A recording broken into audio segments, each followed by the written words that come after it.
Now, lean in close, because you are not going to believe the story I have for you today. It all started with a dusty old suitcase in my 103-year-old great-grandma Iris's attic. Stick with me till the end, because what we found inside didn't just unearth a secret. It brought a ghost from her past right into our living room, and honey, it changed our family forever. I always figured great-grandma Iris, bless her heart, was as straightforward as her famous apple pie recipe. You know the type. A little stooped with age, always a twinkle in her eye, and hands that had kneaded more dough and patted more comfort onto tear-stained cheeks than you could shake a stick at. She was the matriarch, the anchor of our family. At 103, she was frail, of course, but her mind on good days was still as sharp as a tack. But Lord have mercy. The day we started clearing out her old house, because she was moving into that nice assisted living place down on Maple Street, well, that's the day I found out Iris had a whole hidden chapter to her life. A chapter that, I swear on my grave, none of us ever suspected. The house was full of memories, every nook and cranny whispering tales of generations past. My daughter, Emily, she's a good girl, that one, always willing to help her old mom, was there with me and a couple of my cousins. We were sorting through things, deciding what Iris could take with her, what the family wanted to keep, and what needed to find a new home. The attic, though, that was my job. No one else wanted to brave the dust bunnies and the cobwebs that looked like they'd been spun by spiders the size of dinner plates. Back in my day, I told Emily, we respected our elders' attics.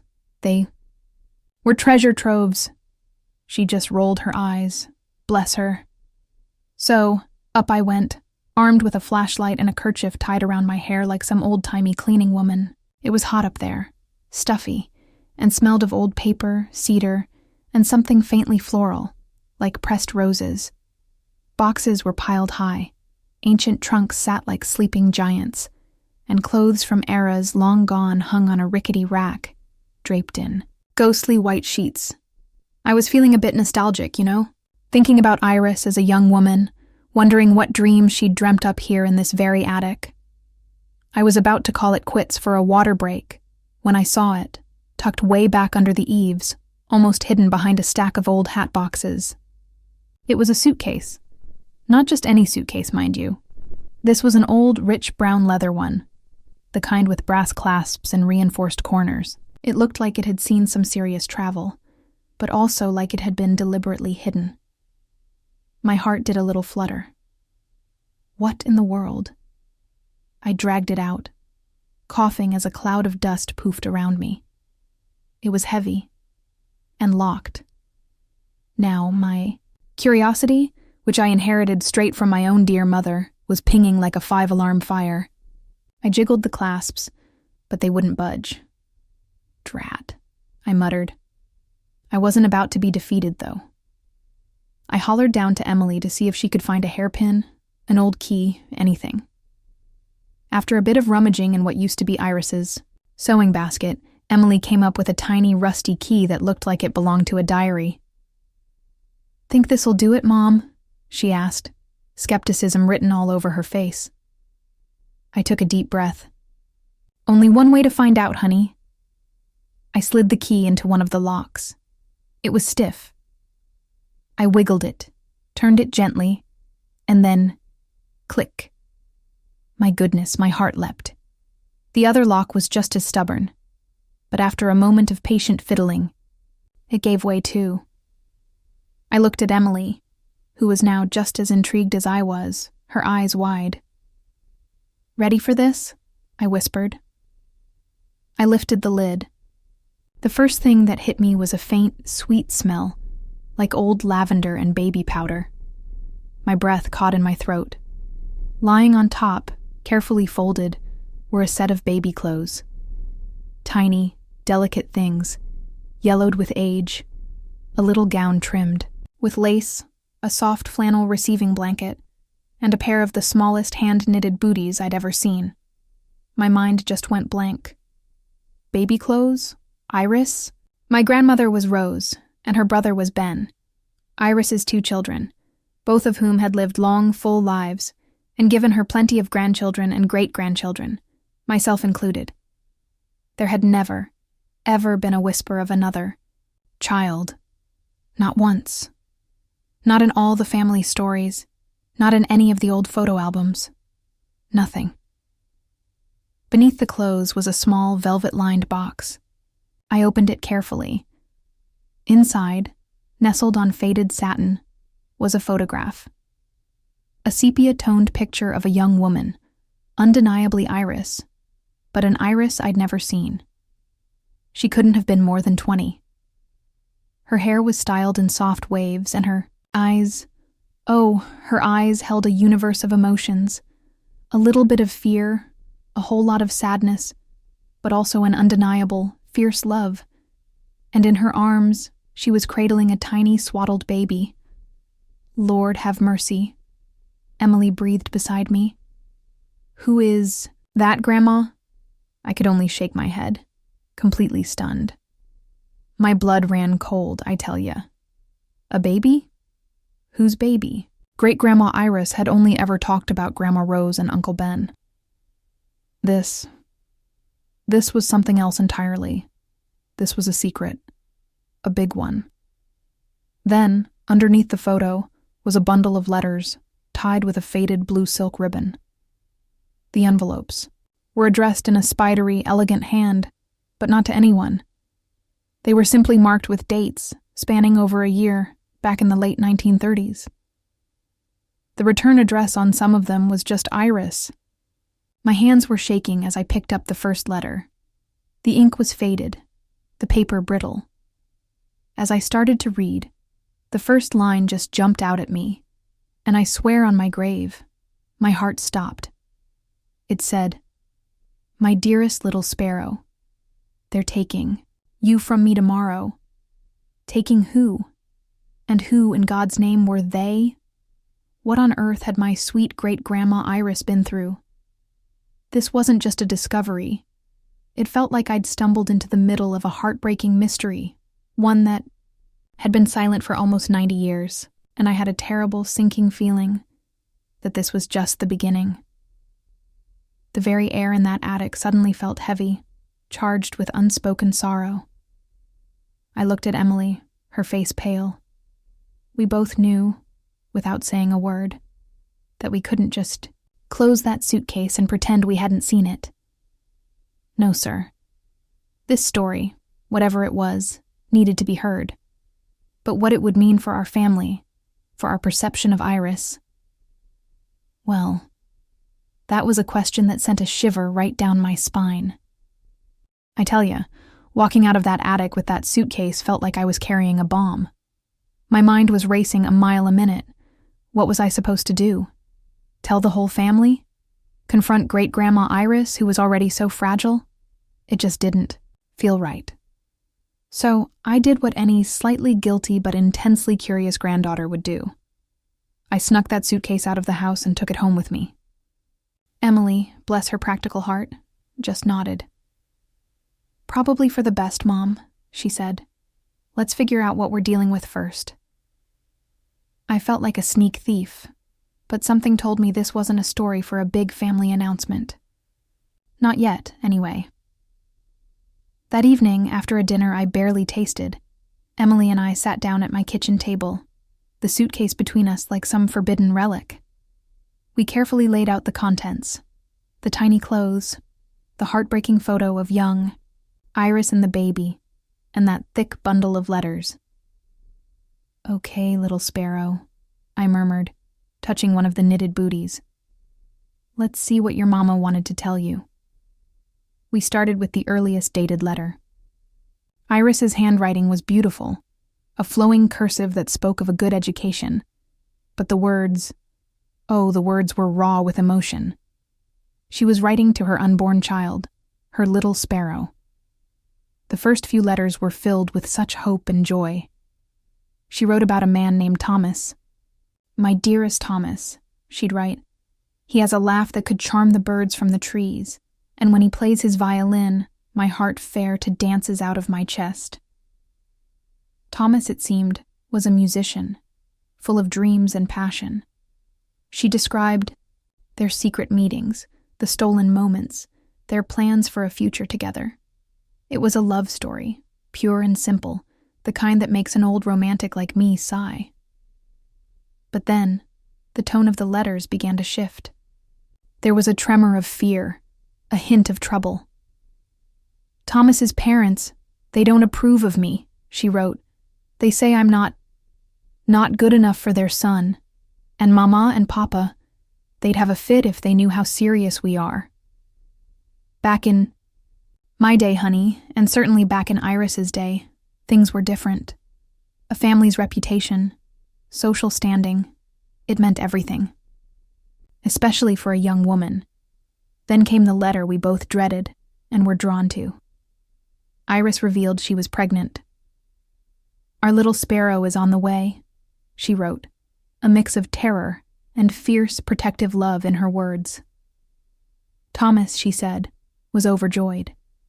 They were going to run away, get married, and build a life for themselves, no matter what their families thought.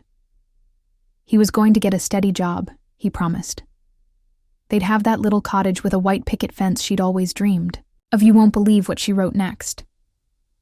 She described how Thomas had finally saved up enough for a simple gold band. He'd presented it to her down by the river, under their favorite willow tree. They were going to elope the following week. The letter was practically singing with joy.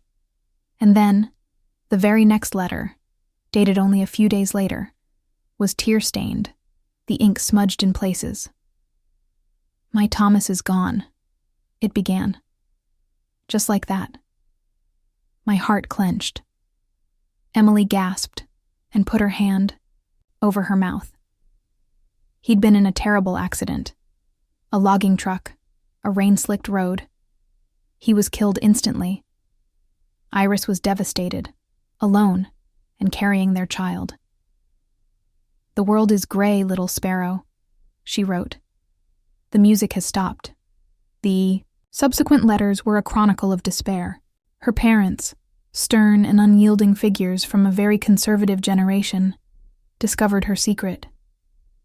The shame, the disgrace. Iris wrote of their cold fury, their stony silence. The decision was made for her. The baby would be born in secret, far from home, and given up for adoption immediately. "They say it's for the best," she wrote, her words laced with a bitterness that felt so alien to the sweet great-grandma Iris we knew.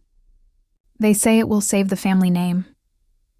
But what about my heart, little sparrow? What about your life?" We found a small, tarnished silver locket tucked into a side pocket of the suitcase. I fumbled with the clasp, and it sprang open.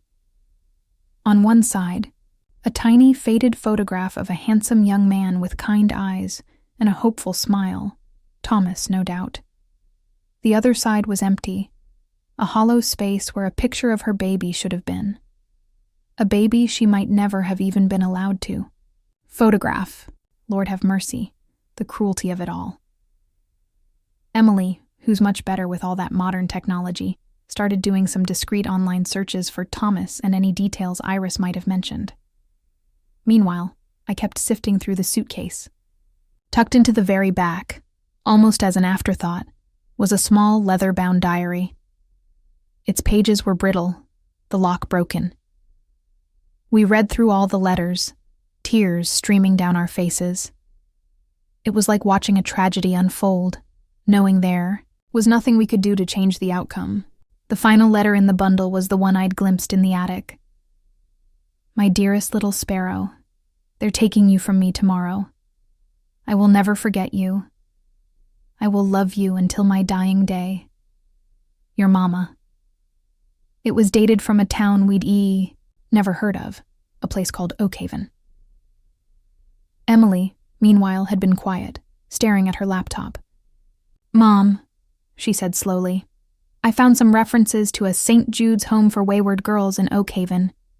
It sounds like it wasn't a very nice place." My stomach churned. That must have been where they sent her. I picked up the diary. It wasn't as consistently written as the letters. There were large gaps. But the first entry, dated just a few days after that last heartbreaking letter, made us both gasp. Iris wrote, "They said he was a boy, my beautiful boy. I never even got to hold him. They took him away so fast. They wouldn't even tell me his name or where he was going. Just that he was healthy and that it was done. A boy. All this time, seeing those delicate baby clothes, we'd both just assumed little Sparrow was a girl. But no, Iris had a son she was forced to give away. What else had she been forced to hide? What other secrets did this diary hold? And what, if anything, could we possibly do about it now, almost 90 years later? The weight of it all felt immense. That night, I didn't sleep a wink. The image of young Iris, her heart breaking, haunting my thoughts. This secret wasn't just Iris's anymore. It was ours now, too. The next few weeks were a blur of hushed conversations between me and Emily, and a lot of late-night internet searching on her part. That name, St. Jude's Home for Wayward Girls in Oak Haven, became our obsession. And let me tell you, what Emily started to uncover about that place, well, it made my skin crawl. It had been one of those institutions, back in the day, where problem girls were sent away, and babies were whisked away with maximum secrecy and minimum compassion. Closed adoptions were the norm, records sealed tighter than a drum. It had been shut down for decades, of course, amidst whispers of mistreatment and questionable practices. Goodness gracious, I said to Emily. It's like something out of a Dickens novel, only it was real, and poor Iris lived through it. We knew we had to try and talk to Great-Grandma Iris, but how? The woman was 103. Her memory, as I said, was a bit like an old radio, sometimes clear as a bell, other times just static. We didn't want to upset her, to dredge up painful memories that might be too much for her to bear. It was like tiptoeing through a minefield. One wrong word and she'd just drift away into her own world, or worse, become agitated. We visited her at the assisted living home, bringing her favorite shortbread cookies. I tried ever so gently to steer the conversation towards her youth before she met Great-Grandpa, Arthur. Iris, I'd say, what was it like when you were a young girl? Before the war? Sometimes she'd smile and share a sweet, vague anecdote about dances or picnics, but if I tried to get more specific, asking about her late teens or early 20s, a shadow would cross her face, her eyes would cloud over, and she'd change the subject or simply close her eyes, feigning sleep. "That was a long time ago, Sarah dear," she'd murmur. "So very long ago." It was clear this was a door she had locked tight for a reason. Back at my place, we pored over the diary again. The entries were sporadic, like little cries of pain scattered across the years. She mentioned trying to find her son. I wrote to the agency. One entry read, dated about 10 years after his birth. They said the records were sealed, that he was with a good family. Is he happy? Does he ever think of me? Another years later. Saw a little boy in the park today, with hair like Thomas's. My heart ached so much. I thought it would break. It was just awful. But this isn't even half of what happened, I told Emily. We have to keep looking. There has to be another clue somewhere. In the back of the suitcase, tucked away with some old pressed flowers, we'd found a very worn, small address book. Many names were crossed out, addresses faded, but one name, Martha P., appeared several times, with different addresses noted, over a span of maybe 20 years. The last address was in a town about 100 miles from Oak Haven. Could this Martha P. be someone who knew? Someone Iris trusted? Emily, bless her determined soul, took that name and went to work on Ancestry, websites and old public records. It took days, but she finally got a hit. A Martha Pruitt. The age seemed right, and one of her listed residences matched an address in Iris's little book. Martha Pruitt, unfortunately, had passed away about 15 years ago. My heart sank. Another dead end. That was the last straw, I almost said, feeling defeated. But Emily, ever the optimist, said, "Wait, Mom. It says here she had a granddaughter, Clara Bellwether, who was the executor of her estate. And look, Clara still lives in that same town." A glimmer of hope. It was a long shot, a real Hail Mary. But what did we have to lose? After a bit of a debate, was it right to bother this stranger? We decided to try. Emily found a phone, number for Clara Bellwether. I took a deep breath and made the call, my heart pounding like a drum. I explained as best I could who I was, and that I was trying to find out some information about my great-grandmother's past, and that her grandmother, Martha Pruitt, might have known her. Clara, who sounded like a kind woman in her early 70s, was quiet for a moment. Then she said, "Martha Pruitt. Yes, that was my grandmother. And Iris. I think I remember Grandma mentioning an Iris, a sad young woman she knew, a long time ago." My pulse quickened. We arranged to meet Clara the following Saturday. She lived in a neat little bungalow, and when she opened the door, she had kind eyes, just like her voice on the phone. We sat in her cozy living room, and I told her the story, showing her the photo of young Iris and the baby, and a few of the letters.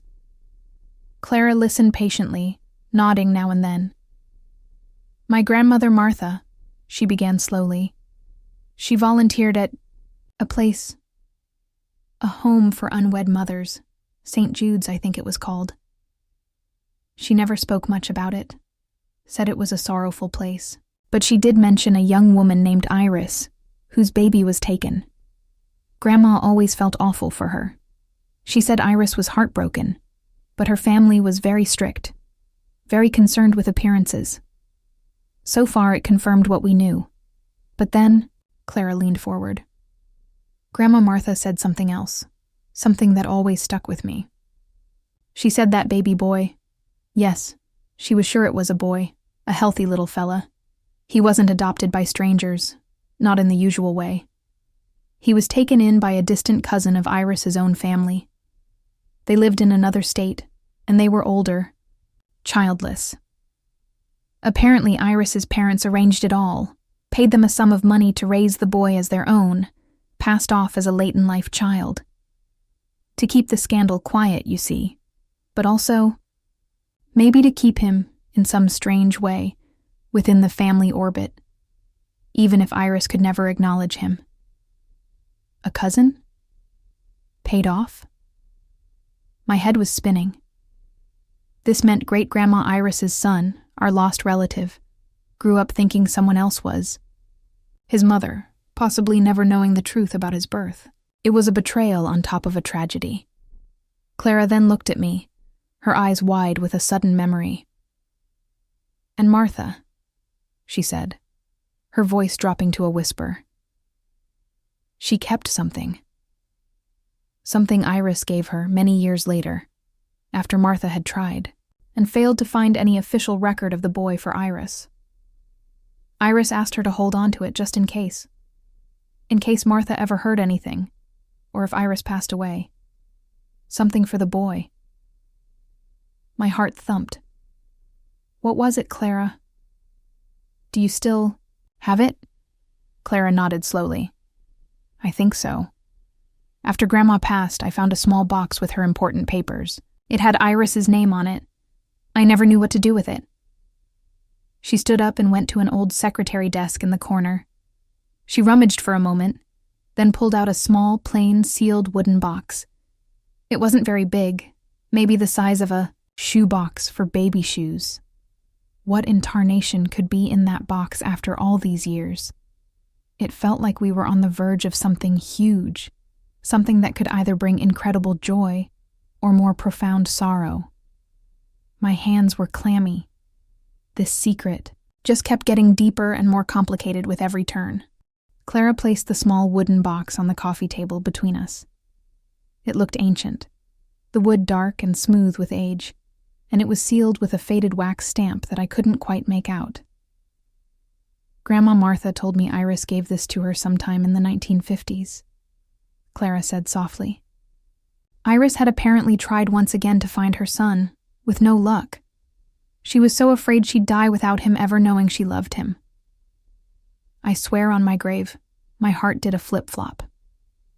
This wasn't just a secret Iris was hiding. It was a lifelong mission, a deep, aching hope she'd carried. With Clara's permission, Emily carefully broke the wax seal. The lid creaked open. Inside, nestled on yellowed cotton wool, were another set of pristine baby items. A tiny silver rattle, a beautifully embroidered bib, and a small, soft blanket. There was also a thick envelope. And beneath that, something that made my eyes widen. A stack of old bills, neatly bundled. Not a king's ransom, mind you. Maybe a few $100s, which back then would have been a significant sum for someone like Iris. It wasn't suitcase money, in the gangster movie sense, but it was clearly saved with great sacrifice. Emily picked up the envelope. It was addressed simply to my son. Inside was a letter, written in Iris's familiar hand. But this Iris sounded older, wiser, yet still full of that same deep love and sorrow. She explained who she was, about Thomas, about the circumstances of his birth, and how she had never, ever forgotten him. She begged for his forgiveness for not being strong enough to fight for him.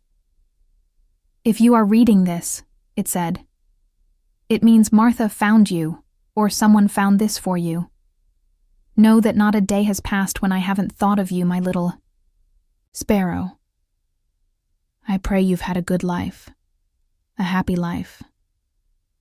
That's all a mother can wish for. Tucked in with the letter was a more recent photograph of Iris, taken probably when she was in her 50s. She looked dignified, a hint of sadness still, in her eyes, but also a quiet strength. And then, the most astonishing thing, a notarized legal document. It was a formal statement, dated 1958, where Iris officially acknowledged the birth of a son on a specific date in Oak Haven, stated his father was Thomas Albright, and expressed her deepest wish to connect with him, should he ever be found, and desire contact. She even named the distant cousins she believed had taken him, a Mr. and Mrs. Henderson, who had moved to Oregon. Oregon! Emily exclaimed. She knew where he went, or at least where he started out. The Hendersons. That was the missing piece. Lord have mercy, I breathed. It felt like we were finally getting somewhere, after all this time, with the family name Henderson and the Oregon connection. Emily's research skills went into hyperdrive. It took another week of painstaking work, sifting through census records, obituaries, and online family trees. And then she found him. Daniel Henderson, born on the exact date Iris had specified. He'd grown up in Oregon, served in the military, married, had a family. A life. A whole life lived without knowing his birth mother was alive and aching for him. The joy of finding him was immediately tempered with sadness. Daniel Henderson, Iris's little sparrow, had passed away 5 years earlier from a heart condition. He was in his late 70s. Oh no, I whispered, tears welling up. We're too late. All that searching, all that pain Iris carried, and she never got to meet him. It felt like such a cruel twist of fate, but Emily wasn't finished. Mom, she said gently, Daniel had children, 2 of them. A son named Michael, and a daughter, Laura. They're Iris's grandchildren. My great-aunt and uncle in a way. Living, breathing connections to Iris's lost son. After everything, this was an unexpected gift. We debated what to do. Should we reach out? Would they even want to know? It was their family history too, their story. With trembling hands, we decided we had to try. Emily found a contact for Michael Henderson, who who lived in California. I was the one who made the call. It was one of the hardest calls I've ever made. I explained who I was, about his grandmother Iris, about the letters, the suitcase. Michael was, understandably, very quiet at first. Skeptical. I offered to send him copies of everything. The letters, the photos, Iris's notarized statement. He agreed, his voice a little shaky. A few days later, Michael called back. He was floored. He said his father, Daniel, had known he was adopted, but the Hendersons, who he always knew as his parents and loved dearly, had never told him the full circumstances, only that his birth mother was very young and couldn't keep him. Daniel, Michael said, had always wondered about her, always felt a piece of his story was missing. He'd even tried to search for her once, years ago, but hit the same brick walls Iris had. You won't believe what happened next. A meeting was arranged. Michael and his sister Laura agreed to fly out and meet us, and, if possible, to meet Iris. The day they arrived, I was a bundle of nerves. When Michael walked into my living room, it was like seeing a ghost. He was in his late 50s with kind eyes and a gentle smile, and he had Thomas's sandy hair, the same wave at the temple I'd seen in that tiny locket photo. Laura had Iris's determined chin and a warmth that was instantly familiar. There were tears, of course, and a lot of tentative questions, but also an incredible, immediate sense of connection. We shared stories, looked at old photos from both sides of this newly discovered family. It was like pieces of a giant puzzle finally clicking into place. The most important meeting, though, was yet to come. We chose a good day, when Iris was lucid and calm. We went to the assisted living home, Michael and Laura with us, their hearts in their throats. I knelt by Iris's chair and gently took her hand. "Great-Grandma," I said softly, "we found something wonderful. Remember your little sparrow? Your son?" Her faded blue eyes, usually so distant, focused on me with an intensity that took my breath away. A flicker of something, pain, recognition, hope, crossed her face. "My boy?" she whispered, her voice raspy. "Yes," I said, my own voice thick, with emotion. His name was Daniel. And Iris, he had a family. He had children. And 2 of them are here today. They wanted to meet you. I gestured to Michael and Laura, who stepped forward slowly. Iris looked at them, her gaze moving from Michael's face to Laura's. Tears began to stream down her wrinkled cheeks. Michael knelt beside her, taking her other hand. "Grandma Iris," he said, his voice choked. "It's an honor to meet you. My father, he would have been so happy." Iris reached out a trembling hand and touched Michael's cheek, then Laura's. "My Thomas's boy," she murmured, a fragile smile gracing her lips. "He had a family. My grandchildren." Honey, there wasn't a dry eye in the room. After all those years, all that heartache, she finally knew her little sparrow had flown, had a good life, and had left a legacy. She held their hands, patted their faces, and just beamed. It was the most beautiful, poignant reunion I have ever witnessed.